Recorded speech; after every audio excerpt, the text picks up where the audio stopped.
Hello, I'm Mario Toneguzzi with Italian Spotlight, brought to you today by Spalumbo's. Joining me is Louis Bontorin, who is owner of the Calgary Italian Bakery. Thanks for joining us today, Louis. Glad to be here. Thank you. Well, let's talk about the history of the bakery. Tell me how and when it started.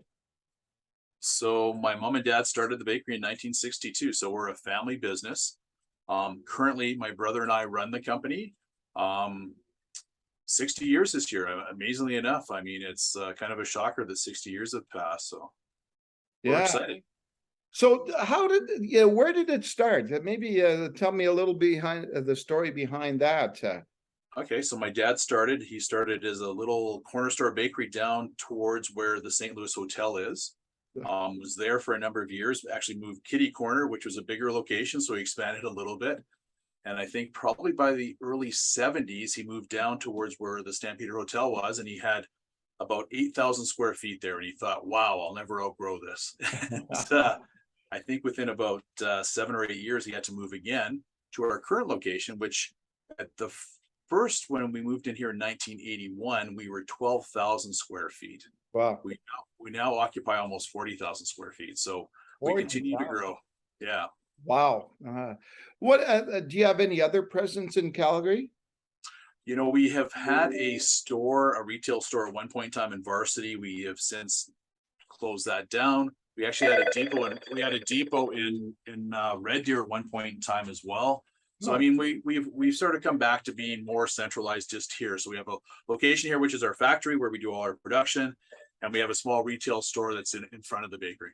Okay, super. And tell me a little bit about, the scope of what you guys do there, like, and make. So we focus mostly on bread and buns. So we do bread and buns, we do English muffins. We don't do a lot of pastry, so we do all the typical pan bread. So you'd find white bread, brown bread, some of our different grain breads. We actually launched a product about 5 years ago called Familia, which we have a sunflower flax, we have an oat bran, we have a 14 field. We do buns, so we also do hamburger and hot dog buns. We also do some artisan products. So we do products that are baked in a hearth oven. So we do some of the traditional ryes, we do filoni, we do some Italian bread. So we have a vast number of things that we do, and it's a shorter list of what we don't do actually for bread and buns. So yeah. Okay. And Louis, where do people find your products? Well, happily, I can say that we're in the Costco locations here in Calgary. We also are in most of the, actually in all the Calgary co-ops. We are in some Sobeys locations, and we actually just recently started going into some of the real Canadian superstores. So you can find us at all those different places. You can also buy it here at our own factory store. So I mean, available in a few places. And I imagine a big part of your customers is restaurants and places like that. So actually, the restaurant side represents probably more than 50% of our business. So we do a lot in the neighborhood as far as restaurants, hotels, nursing homes, hospitals. So we do a lot of the food service pieces. We partner also with Gordon Foods and Pratt's Food Services. So we have some distribution through them as well.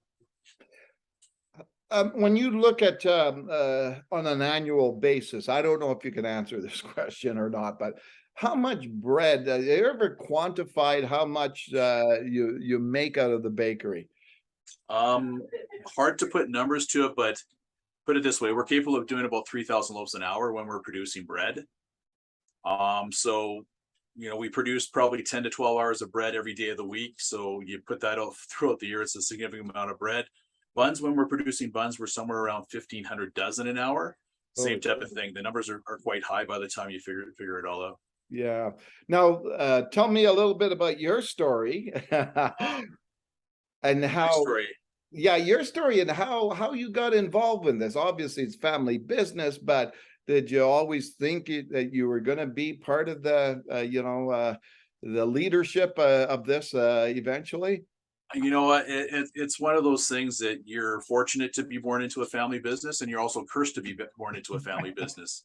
One of my dad's favorite sayings was, "The food business is great because people eat every day, The worst Yeah. part about the food business is you work every day because people eat every day. So, growing up, I remember all of us. So there's my brother, myself, and my sister.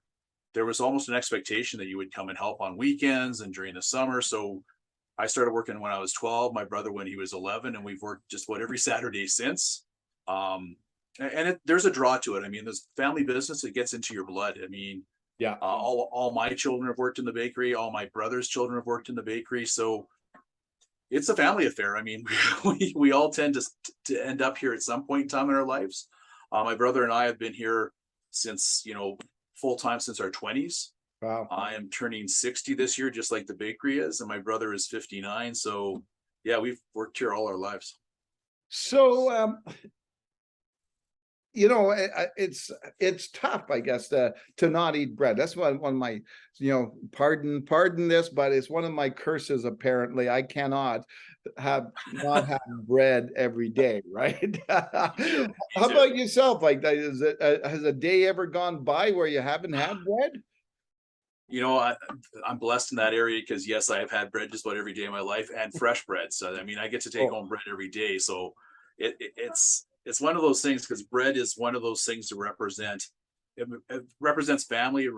People talk about breaking bread together and stuff like that. So there's a lot of connotations that are associated with it as well. So bread is a staple, and it's one of the things that people fall back on all the time. It's also something that people look forward to.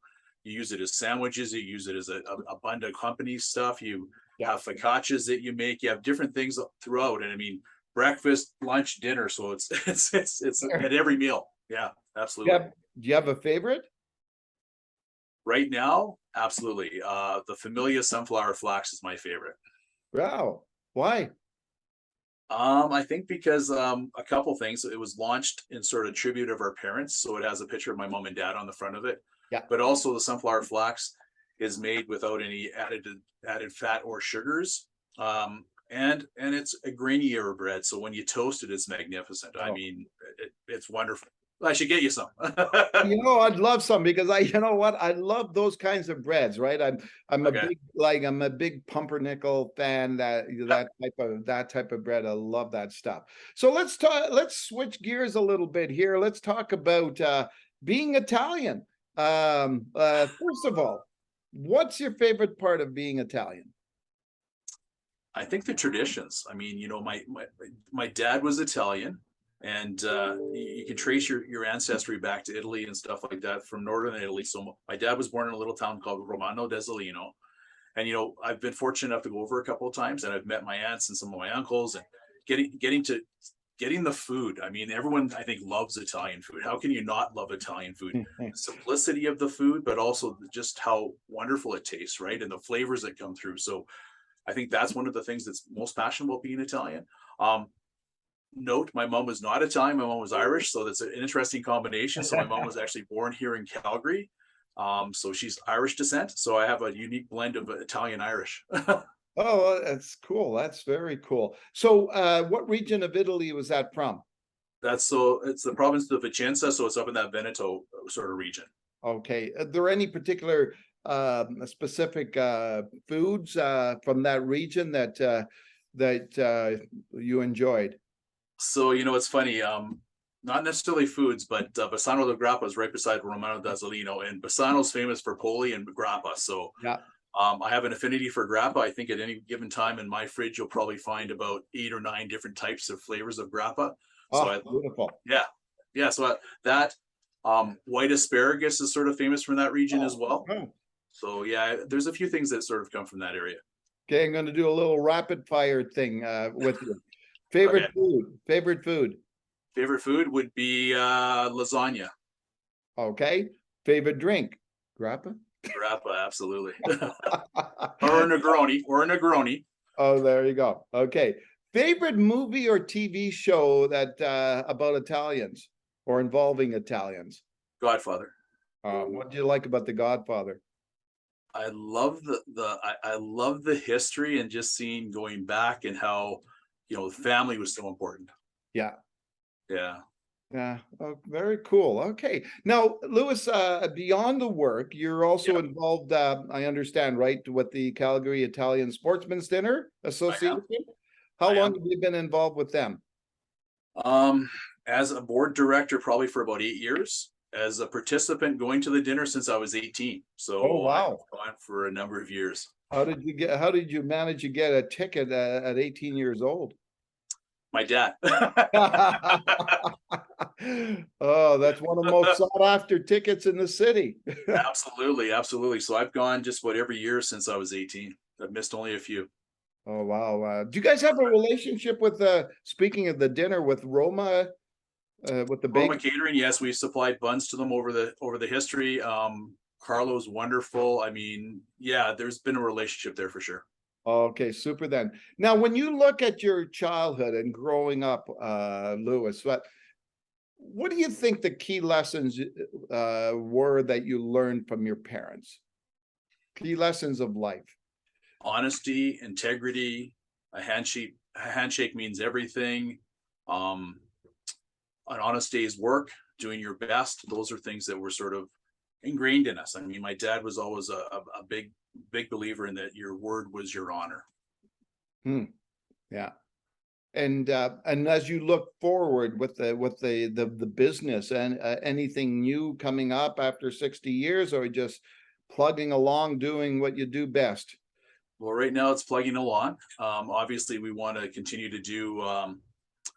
We like to do new things and innovative things. So we're always looking at new items and different things and trends and trying to figure how to be on top of those trends and stuff like that.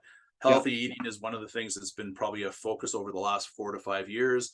We're trying to make it so a lot of our products are clean label. When you talk about clean label, you're talking about removing some of the chemicals and things that you can't pronounce. So you're trying to get back to the essence of baking. My dad always believed in, keep it simple, have simple ingredients, have simple products, clean label, so that when you're eating it, you can actually pronounce everything that's in it. All right, super then.